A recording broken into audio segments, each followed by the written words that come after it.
Hi hello எல்லாருக்கும் வணக்கம். எப்படி இருக்கீங்க? நல்லா இருக்கீங்கன்னு தான் நினைக்கிறேன். நான் ரொம்ப நல்லா இருக்கேன். Welcome back to our channel love and fried.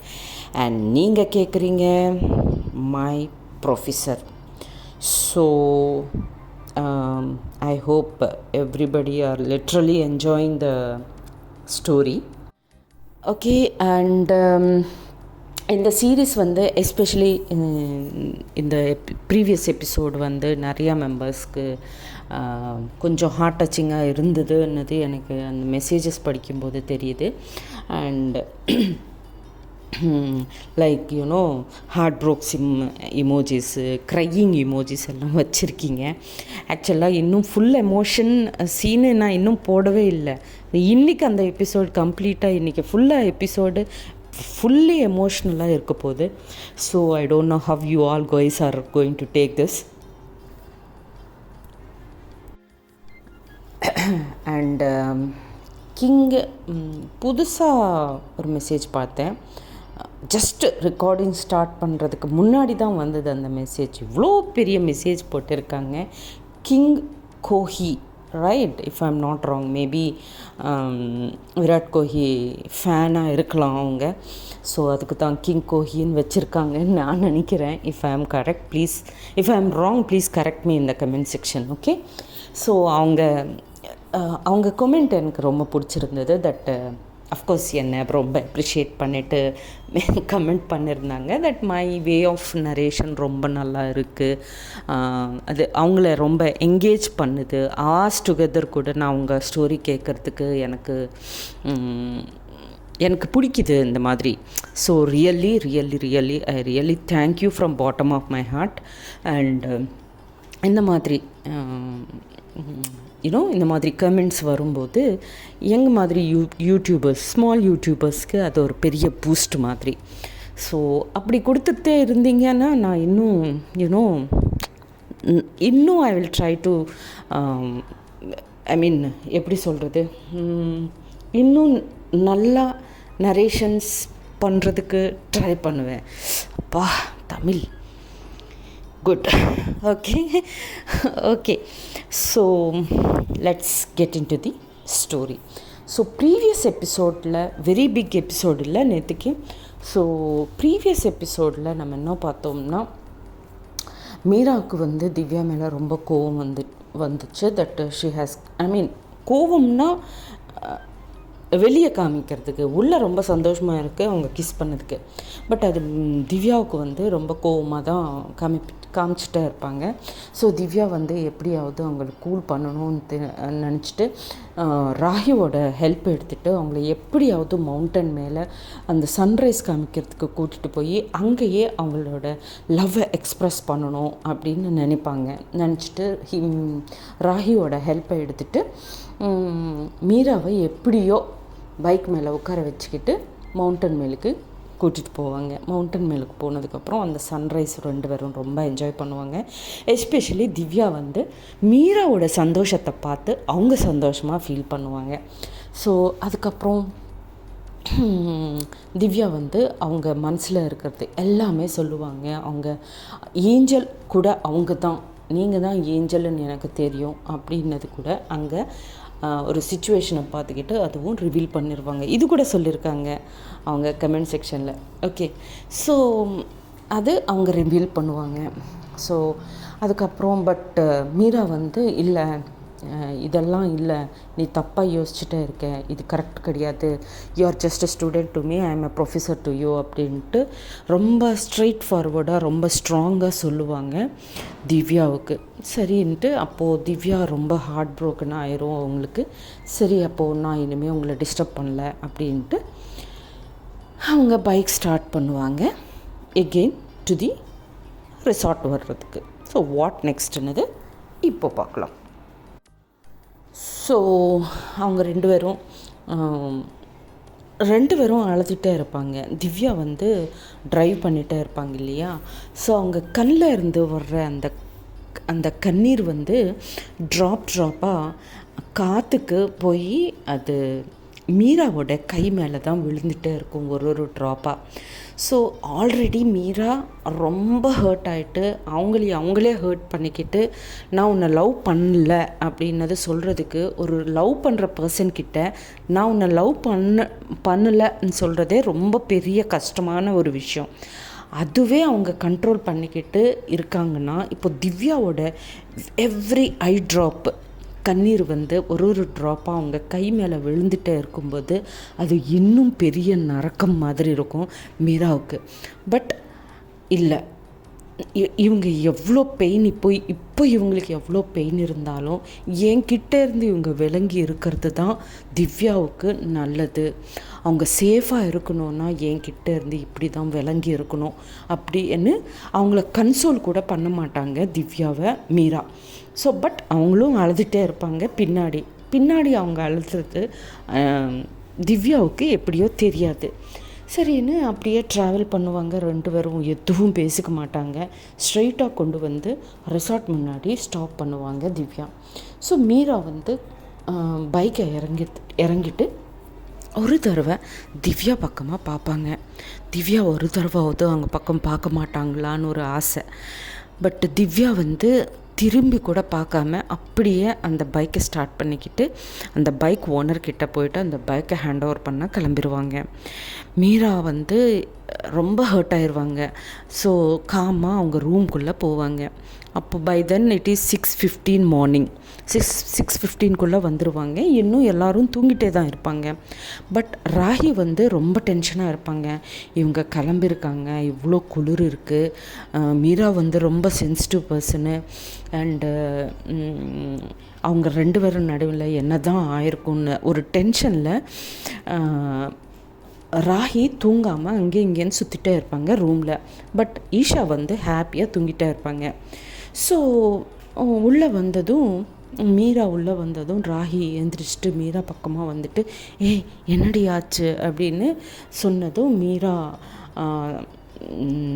ராகியோட கண்ணுக்குள்ளே பார்ப்பாங்க. பார்த்ததும் மீராவோட கண் ரெட்டாக இருக்கும்.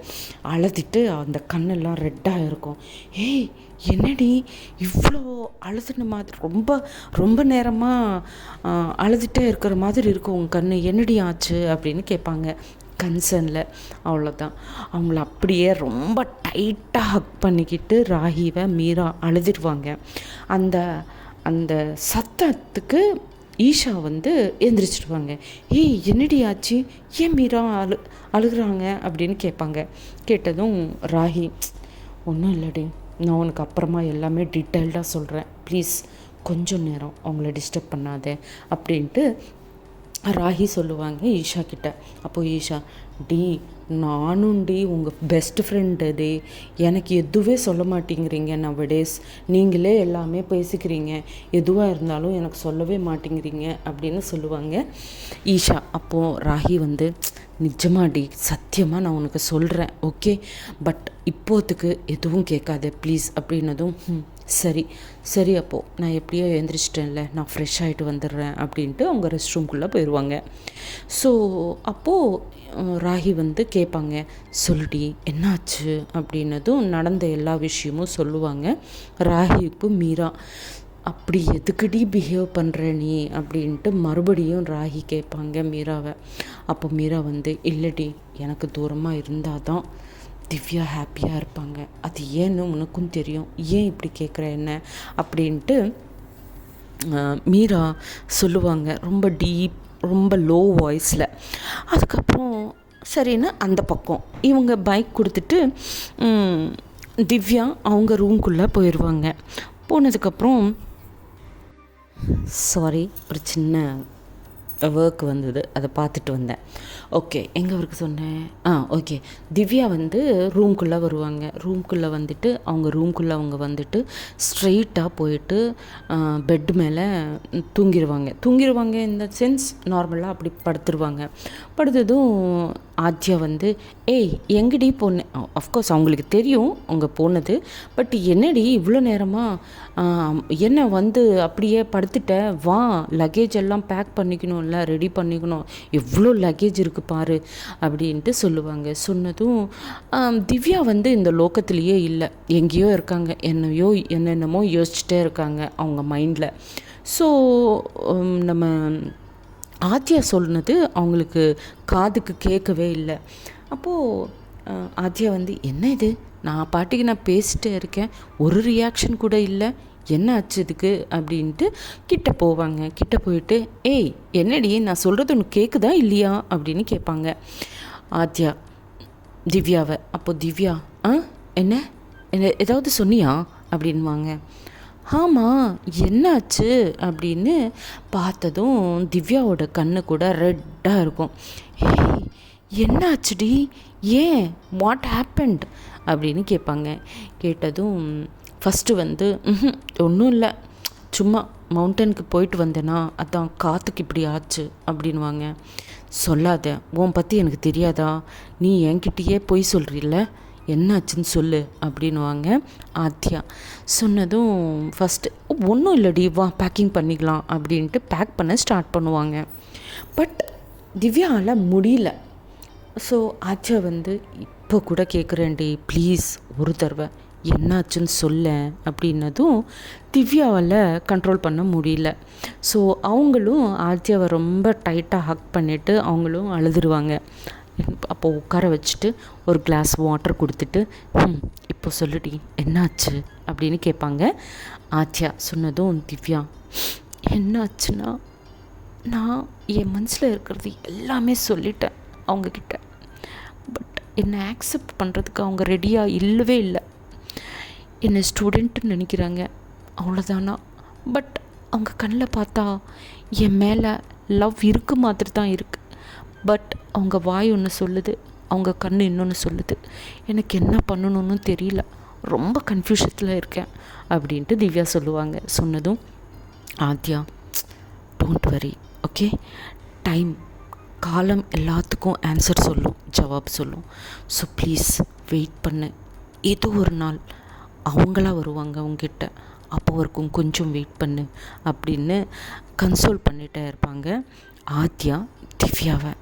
பட் திவ்யா வந்து, என்னால் முடியலடி, எத்தனை நாள் தான் வெயிட் பண்ணுறது, நான் எவ்வளோ ஓப்பன் அப் ஆகிட்டு என் மனசில் என்ன இருக்குது, எவ்வளோ பெயின் இருக்குது, அவங்க மேலே எனக்கு எவ்வளோ லவ் இருக்குன்னது எல்லாமே எக்ஸ்பிளைன் பண்ணேன். But she is not ready to accept, அதுதான் எனக்கு ரொம்ப கஷ்டமாக இருக்குது அப்படின்வாங்க. சொன்னதும் it's okay, it's okay, okay, நம்ம வெயிட் பண்ணலாம், அப்புறமா என்ன நடக்குதோ அது நடக்கட்டும், ஓகே, ப்ளீஸ் இப்போதுக்கு அதை பற்றி திங்க் பண்ணாத அப்படின்ட்டு ஆஸ் எ ஃப்ரெண்டாக அவங்க கன்சோல் பண்ணிகிட்டே இருப்பாங்க. இந்த பக்கம் ஆத்யா திவ்யாவை கன்சோல் பண்ணிகிட்டே இருப்பாங்க, அந்த பக்கம் ராஹி மீராவை கன்சோல் பண்ணிகிட்டே இருப்பாங்க. அதுக்கப்புறம் எல்லோரும் அவங்கவுங்க லக்கேஜ் பேக்கிங் எல்லாம் பண்ணிவிட்டு பிரேக்ஃபாஸ்ட் டைம் ஆச்சுன்னு சொல்லி எல்லோரும் பிரேக்ஃபாஸ்ட்டுக்காக வெளியே வருவாங்க. வெளியே வந்துட்டு டைனிங் டேபிள் கிட்டே உட்காருவாங்க Divya and Adhya. So as usual Meera, Isha and Rahi வந்து அதே டேபிள் மேலே உட்காருவாங்க இல்லையா டெய்லி. ஸோ அப்படியே அவங்க வந்து உட்காருவாங்க. உட்கார்ந்ததும் திவ்யா அங்கேருந்து எழுந்திரிச்சிட்டு வேறு டேபிள் மேலுக்கு போயிடுவாங்க. ஸோ ஆல்ரெடி மீரா ரொம்ப ஹர்ட் ஆகிட்டு இருக்காங்க. ஸோ மீரா வந்ததும் திவ்யா அப்படி எழுந்திரிச்சிட்டு போனதும் மீராவுக்கு இன்னும் ஹர்ட் ஆயிரும். ஒரு ட்ராப் ஆஃப் வாட்டர் மறுபடியும் அவங்க கண்ணில் இருந்து வெளியே வந்துடும். பட் இமீடியட்டாக அதை கண்ட்ரோல் பண்ணிக்கிட்டு மேனேஜ் பண்ணிப்பாங்க மீரா. ஸோ ராஹி வந்து கேட்பான், திவ்யா, எங்கே போகிற, வா சாப்பிட்லாம் அப்படின்னு கூப்பிடுவாங்க. அப்போது இல்லை மேம், என்னை பார்த்தா ஃபியூ மெம்பர்ஸ்க்கு ரொம்ப கஷ்டமாக இருக்கும், ஸோ அவங்க ஏன் கஷ்டப்படணும், நானே விளங்கியிருக்கேன் அப்படின்னு சொல்லுவாங்க. சொன்னதும் ராஹி வந்து மீரா பக்கமாக ஒரு தடவை பார்ப்பாங்க. பார்த்ததும் மீரா எந்த ரியாக்ஷனும் கொடுக்க மாட்டாங்க, காமாக இருப்பாங்க. சரின்னு ஆத்யா, சாரி மேம், நானும் திவ்யா கிட்டே போய் உட்கார்றேன் அப்படின்னு சொல்லுவாங்க. சொன்னதும் ராஹி ஓகே அப்படின்வாங்க. சரின்னு அவங்கவுங்க டிஃபினு அவங்கவுங்க பிரேக்ஃபாஸ்ட்டு பண்ணிடுவாங்க. பண்ணதுக்கப்புறம் கொஞ்சம் நேரத்துலேயே இதை ஒரு கோயிலுக்கு போகலான்னு நினைப்பாங்க இல்லையா எல்லோரும். ஸோ அந்த கோயிலுக்கு எல்லோரும் ரெடி ஆகிட்டே இருப்பாங்க பஸ்ஸு ஏறுறதுக்கு. இதுக்குள்ளே பிரின்ஸிபல் சார் கூப்பிடுவாங்க திவ்யாவை அண்ட் மீராவை. ஸோ திவ்யா வருவாங்க ஃபஸ்ட்டு. திவ்யா வந்த 2 மினிட்ஸ்க்கே மீரா வருவாங்க. ஸோ மீரா வந்ததும், சார் கூப்பிட்டிங்களாம்லே அப்படின்னு கேட்பாங்க. ஆமாம் மேம் கூப்பிட்டேன். அப்போது மீரா வந்து சொல்லுங்கள் சார் அப்படின்னு கேட்பாங்க. கேட்டதும், மீரா மேம் நான் உங்கள் கிட்டே இருந்து இது எக்ஸ்பெக்ட் பண்ணல அப்படின்வாங்க. சொன்னதும் மீரா ஷாக் ஆகிட்டு என்ன தான் பண்ணியிருப்பேனா அப்படின்ட்டு, என்ன சார் ஏதாவது தப்பு நடந்ததா அப்படின்னு கேட்பாங்க. ஆமாம் மேம், எஸ்பெஷலி உங்கள் சைடில் இருந்து இந்த மாதிரி ஒரு தப்பு நடக்கும்னு நான் கொஞ்சம் கூட எதிர்பார்த்ததில்லை அப்படின்வாங்க. அப்படின்னதும், என்ன சார் என்னாச்சு அப்படின்னு கேட்பாங்க. கேட்டதும் பிரின்சிபல் சார் வந்து, இல்லை மேம் நீங்கள் ஸ்டூடெண்ட்டை கண்ட்ரோல் பண்ணணும், அப்படிப்பட்ட பொசிஷனில் இருந்து நீங்கள் ஸ்டூடெண்ட்க்கு என்கரேஜ் பண்ணுற மாதிரி பிஹேவ் பண்ணீங்க இன்றைக்கி மார்னிங் இல்லையா அப்படின்னதும் திவ்யாவுக்கும் மீராவுக்கும் புரிஞ்சிச்சு தட் அவங்க மவுண்டன் மேலே போனது அந்த விஷயம் பிரின்ஸிபலுக்கு தெரிஞ்சிச்சு எப்படியோ அப்படின்ட்டு. சொன்னதும் மீராவில் ஒன்றுமே பேச முடியல. ஸோ அவங்க வந்து காம் ஆயிடுவாங்க. இதுக்குள்ளே Divya, sorry sir to interrupt, but அதுக்கு ஆன்சர் நான் சொல்கிறேன் சார் அப்படின்வாங்க. சொன்னதும், உங்ககிட்ட தான் வர்றேன், ஏன் நீ மவுண்டன் மேலே போனேன் ஏர்லி மார்னிங் அப்படின்னு கேட்பாங்க. சார் நீங்கள் கேட்குறது கரெக்டு தான் சார், எனக்கு போகணுன்னு தோணுச்சு, ஸோ நான் போயிட்டே இருக்கேன். என்னை ஸ்டாப் பண்ண தான் மீரா மேம் ரொம்ப ட்ரை பண்ணியிருந்தாங்க, பட் நான் கேட்கல மேம் பேச்சை. ஸோ என்னை தனியாக போக விடக்கூடாது அப்படின்ட்டு அவங்க என் சேஃப்டிக்காக என் கூட வந்தாங்க. ஸோ மீரா மேமோட தப்பு ஒன்றும் கிடையாது சரிங்க, நான் தான் தப்பு பண்ணேன் அப்படின்ட்டு அந்த தப்பை அவங்க மேலே போட்டுப்பாங்க. அஃப்கோர்ஸ் அவங்களது தான் தப்பு ஆக்சுவலாக. ஸோ நான் தான் தப்பு பண்ணேன் சார்ன்னு அதை அக்செப்ட் பண்ணுவாங்க. பண்ணதும் பிரின்ஸிபலுக்கு ரொம்ப கோவம் வந்துடும். What ever it is Divya, நீ நிறைய ரூல்ஸ் பிரேக் பண்ணுற, காலேஜ்லேயும் சரி இங்கேயும் சரி, இப்படி பிரேக் பண்ணிகிட்டே இருந்தால் இனிமேல் என்னால், this is my last warning to you, இன்னொரு தடவை காலேஜ் ரூல்ஸில் இருந்து எந்த ரூல் நீ பிரேக் பண்ணாலும் உன்னை 1 மந்த் காலேஜில் இருந்து சஸ்பெண்ட் பண்ணிடுவேன் சொல்லிட்டேன், okay, it's a very serious warning அப்படின்ட்டு திவ்யாவுக்கு சீரியஸாக வார்னிங் கொடுப்பாங்க. கொடுத்ததும், சாரி சார், இன்னொரு தடவை இப்படி ரிப்பீட் பண்ண மாட்டேன் அப்படின்ட்டு அங்கேருந்து மீராவுக்கு ஒரு லுக்கு கொடுத்துட்டு அங்கேருந்து கிளம்பிடுவாங்க திவ்யா. அதுக்கப்புறம் மீரா வந்து, சாரி சார், இந்த மாதிரி இன்னொரு தடவை ரிப்பீட் ஆகாமல் நானும் பார்த்துக்கிறேன் சார் அப்படின்ட்டு அவங்களும் சொல்லுவாங்க. சொன்னதும், ஓகே மேம், பட் ப்ளீஸ் இந்த மாதிரி ஸ்டூடெண்ட்ஸை என்கரேஜ் பண்ணாதீங்க. ஆஸ் எ ப்ரொஃபஸர் உங்களுக்கு எல்லா ரைட்ஸும் இருக்குது ஸ்டூடெண்ட்ஸை கண்ட்ரோல் பண்ணுறதுக்கு, பட் அது நீங்கள் மிஸ்லீட் பண்ணிக்கிறீங்க, அது இன்னொரு தடவை பண்ணிக்காதீங்க ப்ளீஸ் அப்படின்வாங்க. ஓகே சார், இன்னொரு தடவை இப்படி ஆகாமல் பார்த்துக்கிறேன் அப்படின்ட்டு அவங்களும் பிரின்ஸிபலுக்கு சாரி சொல்லிவிட்டு அங்கேருந்து கிளம்பிடுவாங்க. அதுக்கப்புறம் எல்லோரும் பஸ் ஏறுவாங்க, கோயிலுக்கு போவாங்க, வருவாங்க, லன்ச் சாப்பிட்டுட்டு அவங்க லக்கேஜ் எல்லாமே மறுபடியும் பஸ்ஸில் போட்டுட்டு கிளம்பலாம். வீட்டுக்காக கிளம்புறதுக்கு எல்லோரும் பஸ் ஏறுவாங்க. பஸ் ஏறினதுக்கப்புறம் ஜென்ரலாக வரும்போது எப்படி, மீரா பக்கத்தில் திவ்யா உட்காந்தாங்க, அண்டு ஆச்சியா பக்கத்தில் ராகி உட்காந்தாங்க இல்லையா. ஸோ இப்போ கூட அப்படி தான் உட்காருவாங்கன்னு நினச்சிட்டு ராகி வந்து ஆச்சியா பக்கத்துலேயே உட்காருவாங்க. அப்போது திவ்யா வந்து, ராகி மேம் அப்படின்னு கூப்பிடுவாங்க. என்ன அப்படின்வாங்க ராகி.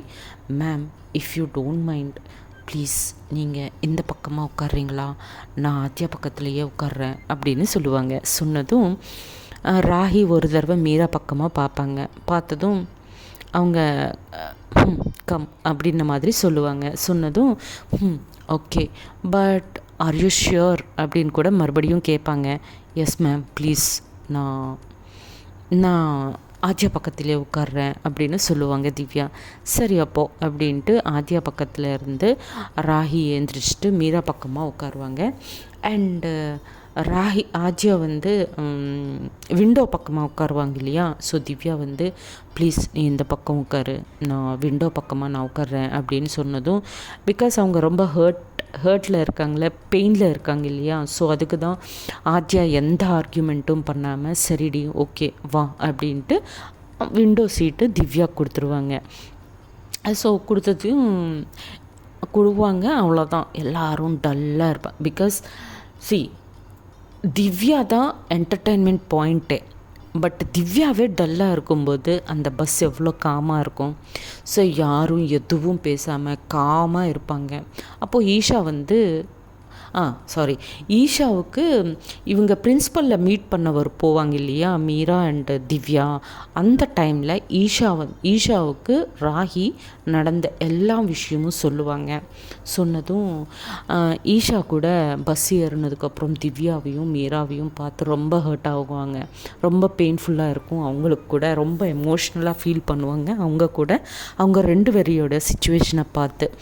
பட் ஸ்டில் ஏதோ ஒன்று பண்ணணும், திவ்யாவை ஆக்டிவேட் பண்ணணும் அப்படின்ட்டு, திவ்யா என்ன அப்படி காமாக இருக்க, ஏதோ ஒரு பாட்டோ ஒரு டான்ஸோ ஒரு மிமிக்ரியோ ஏதோ ஒன்று பண்ணலாம்ல அப்படின்வாங்க.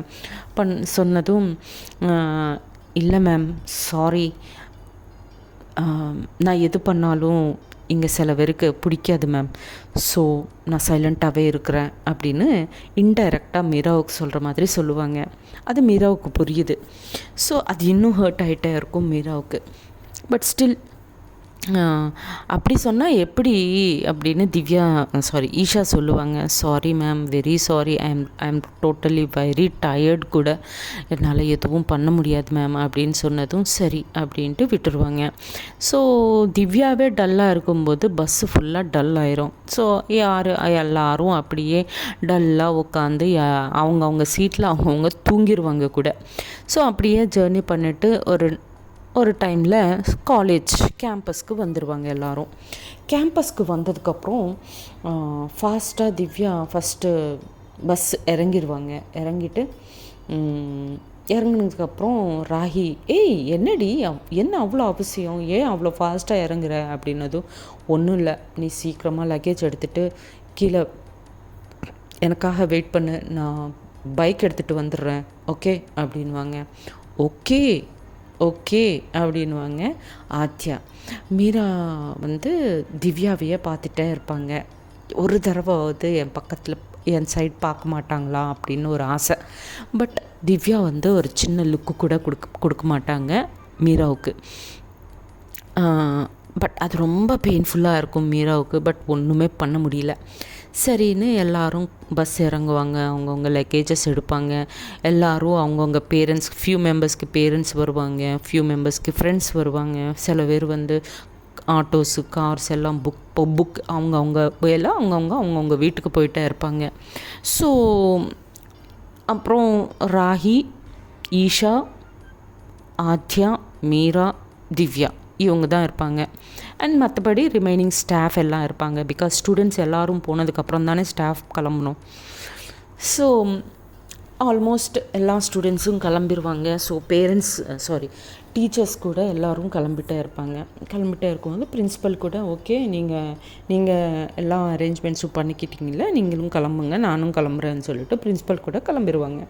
இதுக்குள்ளே திவ்யா வந்து பைக் எடுத்துகிட்டு வந்ததும் அத்யா வா போகலாம் அப்படின்வாங்க. ஓகே போகலாம், அட்லீஸ்ட் மேம்ஸ்க்கு குட் நைட் ஆகுது சொல்லுடி அப்படின்னதும் ராகி பக்கமாக பார்த்து, ragi ma'am good night, Isha ma'am good night அப்படின்னு சொல்லுவாங்க. மீரா கிட்ட பேசவே மாட்டாங்க. சொன்னதும் அப்போது மீரா மேம்க்கு சொல்ல மாட்டியா அப்படின்னதும் ஒரு தடவை அப்போது பார்ப்பாங்க மீராவை. ஒரு தடவை அப்படி பார்த்து பரவாயில்லடி, அவங்க புரிஞ்சுப்பாங்க, நீ வா அப்படின்வாங்க.